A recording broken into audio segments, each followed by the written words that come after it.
Kom, kom, kom, kom, kom, kom maar. Kom even. Kom gewoon.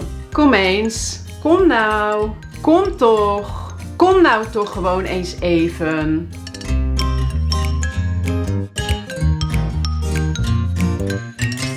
Hallo allemaal, Dutchies to be. Vandaag gaan we het over modale partikels hebben. En dit zijn woordjes die Nederlanders vaak toevoegen aan zinnen om een bepaald gevoel mee te geven. Ja, dus deze woordjes zul je vaak in zinnen tegenkomen of vaak horen. En als je ze letterlijk zou vertalen, dan krijg je soms hele grappige zinnen. Bijvoorbeeld, ga maar even zitten met maar en even. Go but sit for a while. Of go but for a while sit. Of een ander voorbeeld. Hou nou toch eens je mond. Shut now right once up. Ja, maar als je dus modale partikels toevoegt, zoals je ziet in deze zinnen en zoals je zag in de intro, dan verandert dat vaak samen met de intonatie ook een beetje het gevoel. En daardoor ook wel een beetje de betekenis. En we gaan vandaag in deze video dus kijken naar 7 veel voorkomende woordjes die vaak als modaal partikel worden gebruikt. En dat zijn maar, even, misschien, gewoon, eens, nou en toch. Er zijn nog een paar woordjes die als modaal partikel gebruikt kunnen worden. Daar gaan we nu niet naar kijken. En deze woordjes hebben vaak ook nog een andere, meer letterlijke betekenis. En dat kan soms dus een beetje voor verwarring zorgen.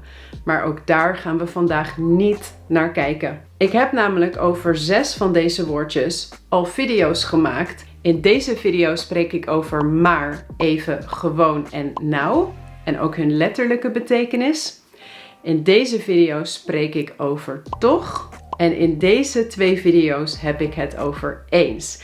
Dus mocht je nog meer voorbeelden willen zien, kijk dan een van deze 4 video's. En als je nog meer wilt oefenen met de woordjes van vandaag als modale partikels, dan kan dat ook. Namelijk in mijn Dutch for Higher Intermediate cursus. Want deze video hoort bij les 11. Dus wil je meer leren en wil je meer oefenen? Check de link in de beschrijving naar die cursus. Ja, ik zei het net al. De modale partikels kunnen toegevoegd worden aan zinnen om een bepaald gevoel mee te geven. En in het Nederlands doen we dat heel vaak. En vaak voegen we niet eens 1, maar soms zelfs 2 of meer modale partikels toe. Dus ze zijn ontzettend belangrijk om in elk geval te kunnen herkennen. En als je ze uiteindelijk zelf ook kan gebruiken, op de juiste manier, dan klink jij super Nederlands. Geïnspireerd door dit boek, Zichtbaar Nederlands, en ze hebben ook een website trouwens, wil ik de modale partikels in 3 categorieën indelen. In de eerste categorie vallen 3 modale partikels, maar, even en misschien, die de zin vaak wat zachter en wat vriendelijker maken. In de tweede categorie vallen eens en gewoon, die zijn een beetje neutraal. Maar in de derde categorie vallen nou en toch, en die maken een zin vaak wat harder, als je wat meer geïrriteerd bent. Dus laten we nu per categorie naar de modale partikels kijken. De modale partikels die een zin wat zachter en vriendelijker maken, zijn dus maar, even en misschien. Hier in deze tabel zie je in wat voor soort zinstructuren je ze kunt gebruiken. Namelijk in een imperatief, in een normale zin of in een vraagzin. Want je kan niet alle modale partikels in alle soorten zinnen gebruiken. Nou, de imperatief. Wat is dat ook alweer? Dat is vaak als je iemand een instructie geeft of zegt dat die iets moet doen. Bijvoorbeeld, kom, zoals in de intro. Of bijvoorbeeld, doe de deur dicht. Of ga zitten. Zonder modale partikels klinken deze imperatieven een beetje hard. Dus voegen wij vaak maar of even of maar even toe om ze iets vriendelijker te laten klinken. Zoals kom maar. Of kom even. Of kom maar even. Of ga maar zitten. Ga even zitten. Ga maar even zitten. Of doe de deur maar dicht. Doe de deur even dicht. Doe de deur maar even dicht. Ja, met even hoor je dat de betekenis wel een beetje anders is. Dat is toch iets minder vriendelijk, meer toch een verzoek. En met even geef je vaak aan dat iets een korte tijd duurt. En maar is echt om het heel vriendelijk te maken, heel zacht. En de combinatie samen is om het vriendelijk en zacht te maken. En te laten merken dat je niet veel tijd van iemand in beslag neemt. Want Nederlanders hebben altijd haast. Nou, laten we nu kijken naar normale zinnen. Waarin we maar kunnen gebruiken. En dat kan in verschillende soorten zinnen. En ik zal een aantal voorbeelden geven. Je kan maar bijvoorbeeld gebruiken als je geïrriteerd bent. Dan is het dus niet super zacht trouwens, want je bent geïrriteerd. Voorbeelden zijn laat maar, je doet maar, je zoekt het maar uit. Ja, dus je bent geïrriteerd en in dit soort zinnen voeg je maar toe. En je kan maar niet eens weglaten hier. Je kan niet alleen zeggen laat. Nee, laat maar. Je doet maar. Doe maar wat je wilt. Je kan hier maar niet weglaten. Of je zoekt het maar uit. Daar kun je wel zeggen zoek het uit. You will have to do this on your own. I'm not gonna help you. Je zoekt het maar uit. Dan kun je ook maar toevoegen als je iemand advies geeft en zouden gebruikt in de zin. Ik zou maar een beetje rustiger aandoen als ik jou was. Dit kan ook zonder maar. Ik zou een beetje rustiger aandoen. Maar ik zou maar een beetje rustiger aandoen klinkt nog wat natuurlijker en wordt vaak zo gebruikt. Dus zou met maar als je een soort van advies geeft. Of als laatste voorbeeld als je een positieve houding hebt over iets. Het is maar goed dat we op tijd zijn vertrokken. Je kan ook zeggen het is goed dat we op tijd zijn vertrokken. Dit klinkt iets neutraler, maar het is maar goed dat we op tijd zijn vertrokken. Je kan het ook toevoegen als je een beetje twijfelt ergens over, maar je hebt wel nog steeds hoop. Dus ik hoop maar dat het allemaal goed komt. In plaats van ik hoop dat het allemaal goed komt. Dit klinkt weer iets neutraler. Maar ik hoop maar dat het allemaal goed komt. Nou, we zullen zien. Ja, als je meer voorbeelden wilt zien over maar, kijk deze video of ga naar mijn cursus. Dan gaan we nu naar even. En even heeft een wat specifiekere betekenis wel, namelijk vaak dat iets een korte tijd duurt. Ja, dat het niet veel tijd in beslag neemt. Nou, dat zagen we net bij de imperatieven, maar dat heb je ook in normale zinnen. Nederlanders zeggen vaak, even denken, of ik moet even kijken, of ik zal even voor je kijken, of ik ga even boodschappen doen. Bij even denken kun je niet zeggen denken. Nee, dan is het echt even denken. Let me think. Bij die andere kun je even wel weglaten. Dus ik ga voor je kijken. Ik ga boodschappen doen. Ja, maar vaak voegen we even toe omdat wij toch wel een beetje altijd gehaast zijn. En alles moet snel, snel, snel. Daarnaast kun je even ook toevoegen aan vraagzinnen. Als je iemand een verzoek wilt doen en wilt laten blijken dat het dus ook niet veel tijd van die persoon in beslag neemt. Bijvoorbeeld, kun je me even helpen? Dus je kan ook zeggen, kun je me helpen? Maar kun je me even helpen? Het kost niet zoveel tijd. Dus dit is een verzoek in een vraagvorm. En je kunt hier ook misschien gebruiken om hem iets vriendelijker te maken. Dus zou je me kunnen helpen? Zou je me even kunnen helpen? Zou je me misschien kunnen helpen? Dat maakt het ook net iets beleefder. En nog beleefder, zou je me misschien even kunnen helpen? Ja, dit zijn verzoeken in de vorm van vraagzinnen. Maar je kan ook normale vraagzinnen maken met misschien. En je voegt het toe als je niet zeker weet of iemand het antwoord weet. Nou weet je dat nooit zeker met een vraag. Maar soms weet je het meer zeker dan de andere keer. Dus bijvoorbeeld, als ik de tijd wil weten en ik zie iemand op straat, kan ik vragen: meneer, weet u hoe laat het is? Of meneer, weet u misschien hoe laat het is? Of ik ben mijn sleutels kwijt en ik vraag aan mijn geliefde: lieverd, heb je mijn sleutels misschien ergens gezien? Of in een restaurant bijvoorbeeld, dan vraagt vaak de serveerster of de ober: wilt u misschien de menukaart even zien? Ja, met misschien is er nog net iets meer onzekerheid en het klinkt nog net iets zachter of net iets beleefder. Nou, over even heb ik een video gemaakt. Dat is deze, die ook over maar gaat. Over misschien heb ik geen video gemaakt. Dus ja, dit was alles over misschien. Want we gaan nu naar de tweede categorie. Dat zijn de meer neutrale modale partikels. Namelijk gewoon en eens. Nou, en deze twee kun je in alle soorten zinstructuren gebruiken, zoals je kunt zien. Dus laten we gewoon beginnen met gewoon.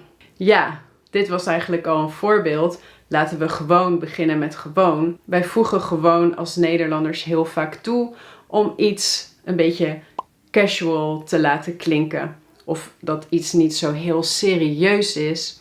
Of dat iets gewoon heel logisch is. Zoals hier ook, het is logisch dat we met gewoon beginnen. Of het is ook niet heel speciaal of zo. We beginnen gewoon met gewoon. Ja, je kan het ook echt specifiek gebruiken als je iets niet zo serieus wilt laten klinken. Bijvoorbeeld, ik ben niet ziek, ik ben gewoon niet zo lekker. Ja, je kan ook zeggen, ik ben niet zo lekker. Maar met gewoon geef je meer nadruk van, nou, het is niet super serieus. Ik ben niet ziek, ik ben gewoon niet zo lekker. Ja, meestal gebruik je gewoon dus als iets de meest logische optie is. En dat kan in imperatieve, normale zinnen en in vraagzinnen. Twijfel je of je meegaat naar het feestje? Waarom? Kom gewoon. Het is heel logisch dat je meegaat. Kom gewoon. Nou ja, en als je geen zin hebt, dan ga je toch gewoon niet. Dat is toch ook logisch? Als je geen zin hebt, dan ga je gewoon niet. Als je zo weinig gedaan krijgt in een dag, dan sta je toch gewoon wat vroeger op. Volgens mij sta je pas om 10 uur op. Waarom sta je niet gewoon wat vroeger op? Sta gewoon om 8 uur op. Dan krijg je gewoon veel meer gedaan in een dag. Nou, veel meer voorbeelden met gewoon vind je gewoon in deze video. Want we gaan nu naar eens en die kan ook in alle 3 de zinstructuren. Dus laten we beginnen met de imperatief. Je kan eens bijvoorbeeld gebruiken als je iemand wilt aansporen of aan wilt moedigen om iets te doen. Ja, hup, hup, hup, hup, hup. Kom eens. Een beetje vaart in die kont van je. Hier kom jij. Kom eens. Doe eens niet zo druk. Doe eens rustiger. Ja, je kan ook zeggen, doe niet zo druk. Doe rustiger. Kom. Maar met eens klinkt er toch iets meer aansporing. Doe eens niet zo druk. Doe eens rustiger. Eens kan je tot slot ook in normale zinnen gebruiken. Als je bijvoorbeeld een belofte doet. En dan gebruik je ook zullen. Maar hier lijkt het dan een beetje op de betekenis van een keer. Ja, dus dat is al wel iets meer letterlijk vaak. Bijvoorbeeld, ik zal eens iets anders proberen. Je kan ook zeggen, ik zal eens iets anders proberen. Je kan ook zeggen, ik zal iets anders proberen. Maar met eens is er wat meer nadruk op een keer. Ik zal eens iets anders proberen. Voor eens heb ik heel veel voorbeelden. In deze video dus als meer modaal partikel. En in deze video ook echt meer over tijd.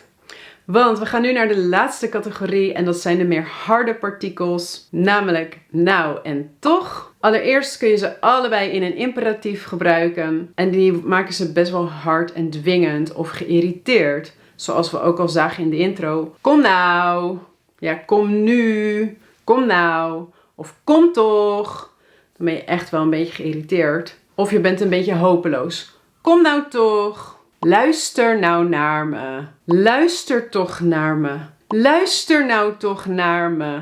Ja, het klinkt bijna hopeloos. Een beetje radeloos. Daarnaast kun je nou in normale zinnen gebruiken. Bijvoorbeeld als je ergens over twijfelt. Hoe heette die man nou ook alweer? Ja, hoe heette die ook alweer? Hoe heette die nou ook alweer? Het kan met of zonder. Maar vaak gebruiken we met. Hoe heette die nou ook alweer? Zullen we vanavond uitgaan? Nou, ik weet het nog niet. je twijfelt. En toch kun je eigenlijk ook in normale zinnen gebruiken. Nou, ik ga morgen niet naar het strand, want het zal toch wel weer gaan regenen. Ja, dus ook weer als je een beetje gefrustreerd bent. Het zal toch wel weer misgaan. Het zal toch wel weer gaan regenen. Het zal toch wel niet gaan zoals ik wil. Dus ook met zullen. Ja, en tot slot kun je ze allebei in vraagzinnen gebruiken. Nou, en toch. Zo gebruik je nou bijvoorbeeld als je verbaasd bent. Hoe kan dat nou? Je kan ook zeggen, hoe kan dat? Maar nog meer verbazing, hoe kan dat nou? Meen je dat nou? Meen je dat? Meen je dat nou? Ja, maakt het nog iets expressiever, nog iets harder. En met toch probeer je meer bevestiging te krijgen. Die man heet Frans, toch? Of die man heet toch Frans? En tot slot zijn er soms ook combinaties van partikels. Ik wil heel kort nog 4 veel voorkomende combinaties bespreken. En daarna zijn we helemaal klaar met de les. De eerste die vaak samen voorkomt is maar met even. Zoals kom maar even.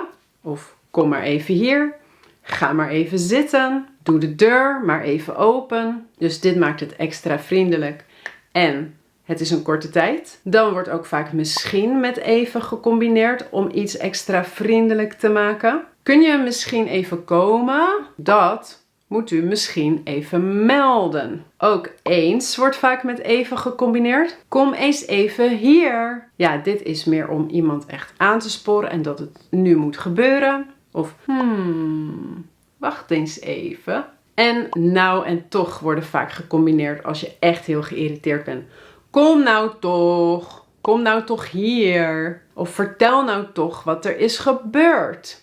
Dan is het echt om iemand aan te sporen. Vertel nou toch wat er is gebeurd. En het laatste voorbeeld uit de intro. Kom nou toch gewoon eens even hier. Ja, dan zijn ze alle 6 achter elkaar. En dan ben je dus extra geïrriteerd. Nou, en in de online cursus staan ook opdrachten om te kijken. Want je kan de modale partikels niet zomaar neerzetten. Ze moeten vaak wel op een bepaalde volgorde als je er 2 of meer gebruikt. En daarmee kan je ook een beetje oefenen in de Dutch for Higher Intermediates cursus. Nou, dit waren bij lange na niet alle voorbeelden. Het is echt een beetje als overzicht bedoeld geweest, deze video. Om te laten zien hoe de zinnen, wat voor intonaties ze krijgen, wat ze dan een beetje betekenen. En in die andere 4 video's staan veel meer voorbeelden. En ook in de Dutch for Higher Intermediates cursus staan nog meer voorbeelden. En ik heb natuurlijk ook een korte oefening voor hier. Ik heb 3 zinnen en jij mag de juiste modale partikels invullen. Soms zijn er meerdere mogelijkheden en je vindt de juiste antwoorden, de juiste mogelijkheden in de beschrijving, mocht je ze dus willen checken. Zin 1. Je hoeft geen u tegen me te zeggen. Zeg, streepje, jij. Dus je mag me tutoyeren. Ja, je mag jij zeggen. Zeg, streepje, jij. Zin 2. Doe, streepje, wat rustiger. Ik word helemaal gek van je. Doe, streepje, wat rustiger. En de derde zin. Kim, ga jij zo nog iets doen? Nee, ik blijf, streepje, thuis. Ja, dat was het voor vandaag. Ik hoop dat jullie hier wat aan hebben gehad. Als je meer Nederlands met mij wilt leren en je was nog niet geabonneerd op dit kanaal, dan kun je dat nu doen. En als je deze video leuk vond, geef hem alsjeblieft een like. Misschien kun je hem delen met anderen die ook Nederlands leren en van wie je denkt dat ze ook moeite hebben met deze woordjes. En ik wens jullie verder een heel mooie dag. Tot heel gauw in de volgende video. Doei!